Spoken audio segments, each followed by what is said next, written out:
Olá, aqui é o Augusto do canal O Escriba Moderno. Fique no vídeo, bora lá? Hoje vamos falar sobre Allan Kardec, o véu do mundo espiritual e a sua plenitude. Allan Kardec, o véu do mundo espiritual e a sua plenitude. Hippolyte Léon Denisard Rivail, Lyon, 3 de outubro de 1804, Paris, 31 de março de 1869. Foi um educador, autor e tradutor francês. Sob o pseudônimo de Allan Kardec, notabilizou-se como o codificador do espiritismo, neologismo por ele criado. Foi discípulo do reformador educacional Johann Heinrich Pestalozzi. É um dos pioneiros na pesquisa científica sobre fenômenos paranormais, mais notoriamente a mediunidade, assuntos cuja investigação costumava ser considerada inadequadas. Nascido numa antiga família de orientação católica, com tradição na magistratura e na advocacia, desde cedo manifestou propensão para o estudo das ciências e da filosofia. Fez os seus estudos na escola de Pestalozzi, no castelo de Yverdon, em Yverdon-les-Bains, na Suíça, país protestante, tornando-se um dos seus mais distintos discípulos e em ativo propagador de seu método, que tão grande influência teve na reforma do ensino na França e na Alemanha. Ele organizou e ministrou cursos gratuitos para os menos favorecidos. Concluídos seus estudos, o jovem Allan Kardec Rivail retornou ao seu país natal. Profundo conhecedor da língua alemã, traduzia para esse idioma diferentes obras de educação e de moral, com destaque para as obras de François Fénelon, pelas quais manifestava particular atração. Era membro de diversas sociedades acadêmicas, entre os quais o Instituto Histórico de Paris e a Academia Real de Arras. A 6 de fevereiro de 1832, desposou Amélie Gabrielle Baudet. Em 1824, retornou a Paris e publicou um plano para aperfeiçoamento do ensino público. Após o ano de 1834, passou a lecionar, publicando diversas obras sobre educação, e tornou-se membro da Real Academia de Ciências Naturais. Como pedagogo, o jovem Allan Kardec Rivail dedicou-se à luta para uma maior democratização do ensino público, lecionando química, matemática, astronomia, física, fisiologia, retórica, anatomia e francês.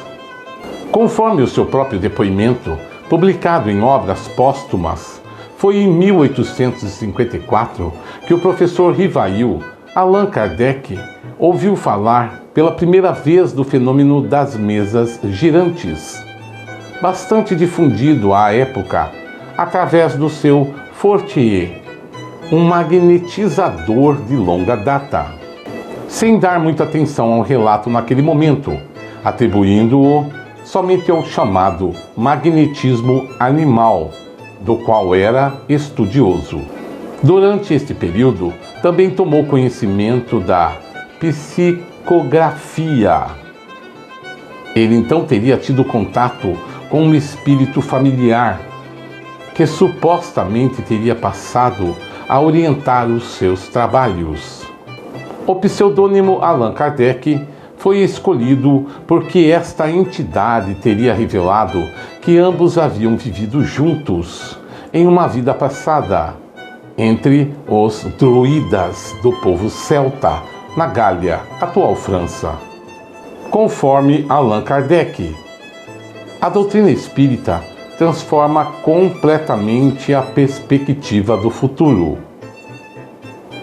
A vida futura deixa de ser uma hipótese para ser realidade. O estado das almas depois da morte não é mais um sistema, porém o resultado da observação. Ergueu-se o véu, o mundo espiritual aparece-nos na plenitude de sua realidade prática. Não foram os homens que o descobriram pelo esforço de uma concepção engenhosa. São os próprios habitantes desse mundo que nos vêm descrever sua situação, convencendo-se de que o movimento e as respostas complexas das mesas deviam-se à intervenção dos supostos espíritos. Kardec dedicou-se à estruturação de uma proposta da realidade baseada na necessidade de integração entre os conhecimentos científicos, filosóficos e moral, com o objetivo de lançar sobre o real um olhar que não negligenciasse nem o imperativo da investigação empírica na construção do conhecimento, nem a dimensão espiritual e interior do homem. Em 18 de abril de 1857, publicou o Livro dos Espíritos. O Espiritismo alarga a pluralidade das existências, estabelecendo entre os homens uma fraternidade mais racional, o círculo das famílias, rompendo os estúpidos preconceitos de cor, influindo as relações sociais, tomando por base as leis da caridade e do amor. Na obra O Livro dos Espíritos, de Kardec, é afirmado que todos os homens são iguais perante Deus, rumam para o mesmo fim e estão sujeitos às mesmas leis. Kardec também afirma: abracemos a humanidade inteira, sem distinção de culto, de raça, de origem e, com mais forte razão, de família, de fortuna e de condição social.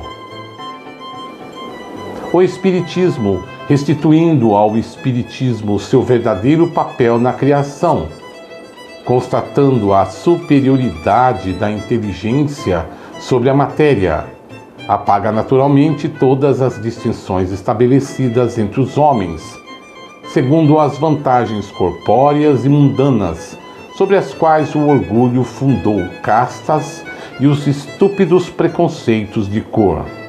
O Espiritismo, alargando o círculo de família pela pluralidade das existências, estabelece entre os homens uma fraternidade mais racional do que aquela que não tem por base senão os frágeis laços da matéria, porque esses laços são perecíveis, ao passo que os do espírito são eternos. Kardec passou os anos finais de sua vida dedicado à divulgação do espiritismo entre os diversos simpatizantes. Faleceu em Paris a 31 de março de 1869, aos 64 anos de idade, em decorrência da ruptura de um aneurisma, quando trabalhava numa obra sobre as relações entre o magnetismo e o espiritismo. Está sepultado no cemitério do Père-Lachaise. Acima de sua tumba, seu lema: nascer, morrer, renascer ainda e progredir em cessar. Tal é a lei. Allan Kardec define a reencarnação como a volta da alma para uma nova vida corpórea em um corpo diferente. Reencarnação é a crença de que a essência de um ser vivo, seja consciência, alma ou mente, renasce em um novo corpo após a morte física. É um conceito central em religiões como o hinduísmo, budismo e espiritismo, e aparece em diversas formas em outras culturas e tradições filosóficas antigas, como na Grécia Antiga, com pensadores como Pitágoras, Sócrates e Platão.